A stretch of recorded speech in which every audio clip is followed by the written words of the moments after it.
ఫీజుల బకాయిలు ఇవ్వడానికి డబ్బులు లేవని కథలు పడుతున్నారు. ఖబర్దార్, రాష్ట్రంలో 2 కోట్ల మంది బీసీలతోటి మీరు వ్యతిరేకత పెడుతున్నారు. రాజ్యసభ లోపల 2 ఉంటే 2 అగ్రకులాలకు ఇస్తాం, ఒకటి కూడా బీసీలకు ఇవ్వరు. పైగా చదువుకుంటే బీసీలకు మంత్రివర్గంలో అన్యాయం, కార్పొరేషన్ చైర్మన్లు అన్యాయం. చివరకు పేద కులాలు చదువుకుంటే ఓర్వలేకపోతున్నారు.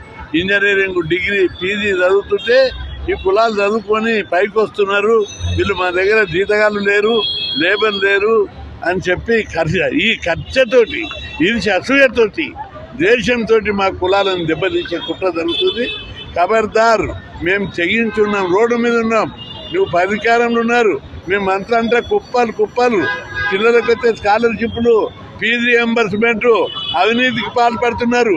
1000 కోట్ల రూపాయల కక్కిస్తాం, అది ఎంతో దూరం లేదని చెప్పి ఫీజుల బకాయిలు 8,000 కోట్లు లేవా? సిగ్గుండాలి చెప్పని ప్రభుత్వాన్ని.